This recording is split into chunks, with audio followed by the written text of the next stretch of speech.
Ken Hensley, seorang mantan pendeta, menceritakan perjuangan pengalaman mereka yang telah menjadi pendeta, melepaskan jabatannya sebagai seorang gembala dan menjadi seorang Katolik.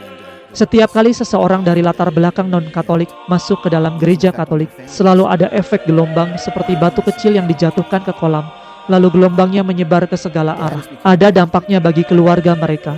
Misalnya orang-orang bertanya, kenapa anakku masuk Katolik? Ayahku jadi Katolik. Dampaknya juga terasa pada persahabatan, lingkungan kerja, dan komunitas. Tapi yang paling kuat terasa adalah saat seorang pendeta masuk ke dalam gereja Katolik. Karena orang ini sebelumnya adalah pemimpin rohani. Dia mengajar dan berkhotbah, entah itu di gereja Baptis, Presbiterian, Lutheran, Pentakosta, atau yang lainnya. Ia orang yang dihormati, punya gelar teologi, tahu banyak tentang Alkitab dan sudah lama melayani. Jadi saat dia memutuskan menjadi Katolik, itu sangat mengguncang. Karena dia harus melepaskan pekerjaannya, dia harus meninggalkan identitasnya sebagai gembala umat. Kadang dia sudah melayani 15, 20, bahkan 30 tahun sebagai pendeta. Dia harus rela kehilangan penghasilan, jabatan, dan reputasi.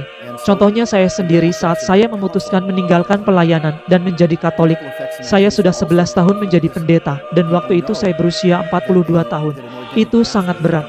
Saya sekarang mendampingi banyak pendeta yang sedang dalam proses menuju gereja Katolik. Ada lebih dari 90 nama dalam daftar doa saya. Semua adalah pendeta non-Katolik yang sedang dalam perjalanan iman. Ada yang baru mulai tertarik, ada yang sudah sangat dekat untuk menjadi Katolik, tapi hampir semuanya berkata, saya jatuh cinta dengan kebenaran dan keindahan iman Katolik, tetapi saya hanya melihat kegelapan di masa depan saya. Kenapa? Karena mereka akan kehilangan pekerjaan, kehilangan teman dan rekan pelayanan, dianggap sesat atau gila, harus mulai dari nol mencari pekerjaan, padahal dulunya dihormati. Tapi di balik semua itu, mereka membawa begitu banyak hal berharga ke dalam gereja.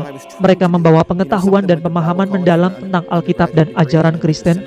Mereka membawa semangat dan cinta yang besar karena telah menemukan harta terdalam dalam gereja Katolik. Mereka rela mengorbankan segalanya karena yakin akan kebenaran iman Katolik. Jadi mereka belajar dengan serius, membaca banyak buku, merenung, berdoa, dan siap menjelaskan alasan mereka masuk Katolik. Saya suka menggambarkan ini seperti menemukan harta karun di ladang. Lalu ia menjual segalanya untuk membeli ladang itu. Dan setelah mendapatkannya, dia menggali dan menemukan peti harta karun. Dan ini sangat menginspirasi umat Katolik biasa yang mungkin sudah lama Katolik dan mulai kehilangan rasa syukur. Melihat seorang pendeta masuk Katolik seperti itu, penuh sukacita dan semangat, membuat mereka teringat kembali. Iya ya, saya juga punya harta yang sama. Tetapi selama ini saya tidak menyadarinya. Jadi singkatnya, membawa dampak besar, bukan hanya untuk dirinya sendiri, tetapi juga keluarganya, gerejanya dahulu, umat Katolik yang menyaksikannya.